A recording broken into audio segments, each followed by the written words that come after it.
Good morning, everyone. It's Monday Morning Leadership Bite. My name is Mary. It is episode 27 of the Monday Morning Leadership Bite. Hey, and why I bring that up is because this actually marks 6 months since I've been doing the Monday Morning Leadership Bite that you guys have been watching, providing me with your comment and feedback, and I'm super excited because what started out as an idea that I scribbled in a notebook, it's something I wanted to do, and that scribble turned into why not, and I made a lot of excuses, but ultimately I ended up doing it. I launched it 6 months ago, and I've been having a wonderful time doing it. I've had some great conversations either via email or text or IM or however you guys communicate with me. Even some of your comments have given me some great ideas. Conversations I've had with friends and families, whatever the current events are. But it's been a really great journey to be on with you, and I just thank you for this six months, and I hope you continue along with me.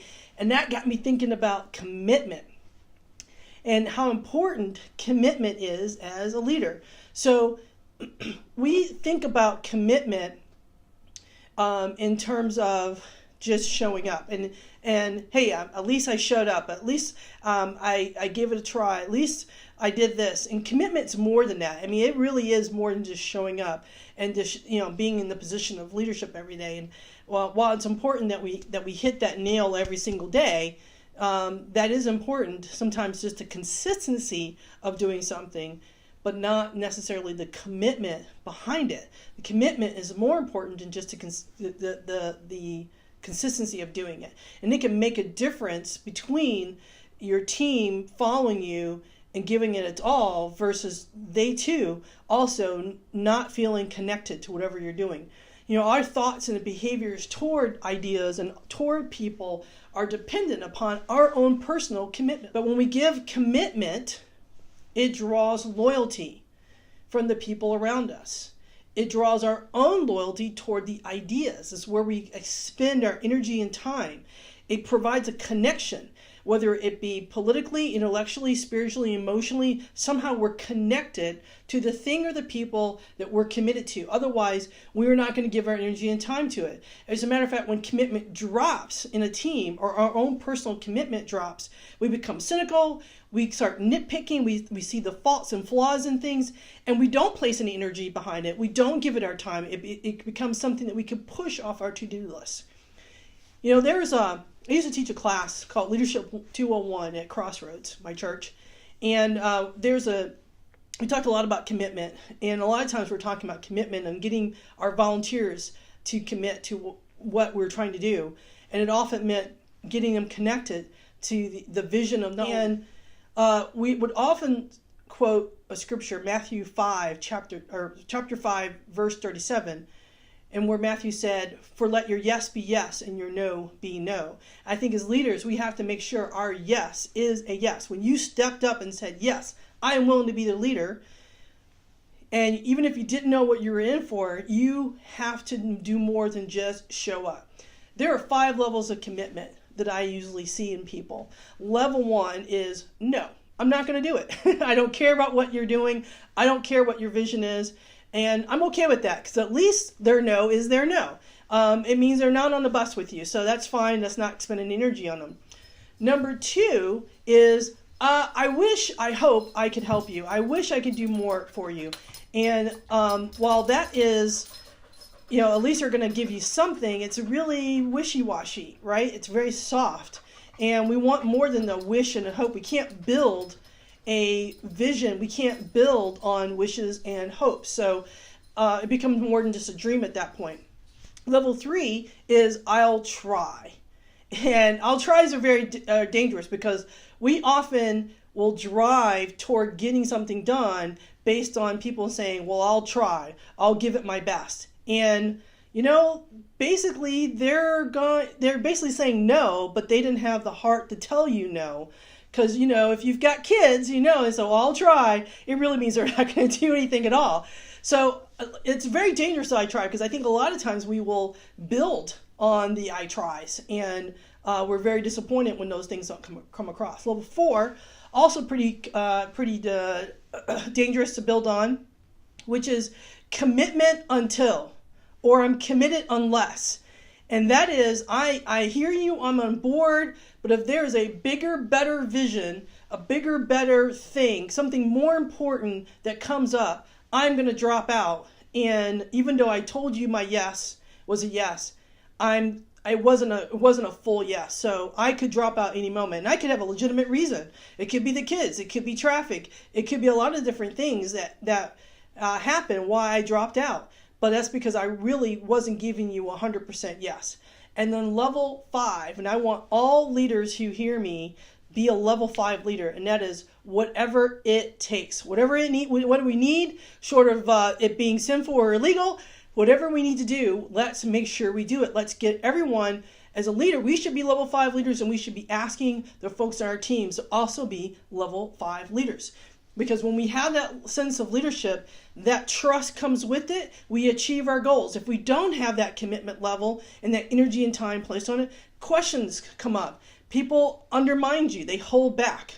So here's 3 ways that you can increase commitment on your teams. One is make sure that you're praising achievements openly. Not only the achievements of your team, but make sure you talk about your own achievements. I mean, I think as our culture has taught us not to downplay, but I had a boss once that said, no one's going to toot your horn for you. So you need to make sure that your achievements are being known. And so you're going to have to step up and say, hey, this is what we've accomplished. And make sure you're behind your team in that. Number 2, advocate for your team. And when we advocate, we're trying to be open with our teams about what's going on and communicate with them what's going on. And we have our team's back, and they have our back. So that requires a certain level of transparency. And it also means that we're for the team, that we're all together for that team. And then lastly, 3, treat everyone in every situation consistently. That even if the most important person walks in a room, the CEO, the owner of the organization, whoever it might be, whoever walks in a room, our behaviors and what we do, we treat everyone with the same level of respect and the same consistency in our own behavior. There should be nothing different in how we work when we're talking to someone who's above us, 1 or 2 levels, or someone who's below us. We need to be very consistent in how we treat people. Those are 3 ways that you can help create commitment amongst your team. And then I just want you to sort of self-assess. Where are you in your commitment level? So here is this week's challenge. This week's challenge is examine your commitment level. Where are you? And it doesn't matter if you're 1, 2, 3, 4, or 5. Examine it. Make sure you understand that's where you are. And then what can you do to continue to boost your commitment level to whatever it is that you said I'm a leader on, whether it's your community, whether it was your church, whether it's the organization you work for, whatever, whether it's your family. What is your commitment level?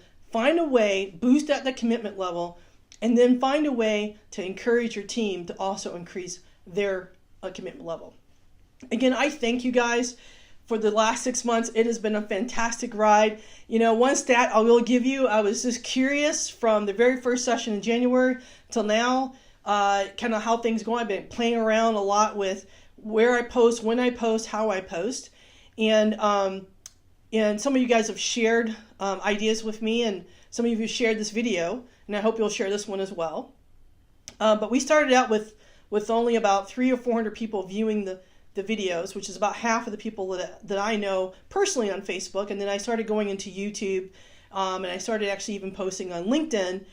And last week we had our highest views yet, with about 1,700 last I checked. I haven't checked in a couple days, but 1,700 views on the video. And that's fantastic. I mean, I'm not hoping to be some internet superstar. I truly just want to get a message out. There's a lot of negativity we have going on in the world right now, and it's very easy to be down about what's going on, and very easy to find everything that's wrong.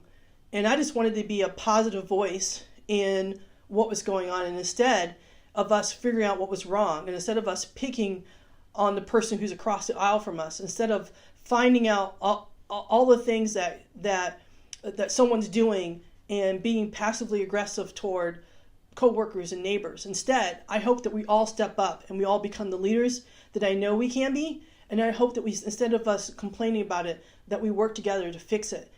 We have the ability to change the world around us, because that's what was made in us. That's what we were created for. But we have to come together and work together and have dialogue. So I just thank you for this. Remember, if you enjoyed this video, like the video, please provide me with your comments. I'd love to hear from you. If you don't want to comment on any of the social media posts, feel free to send me an IM. Feel free to send me an email or text if you have the communication that way.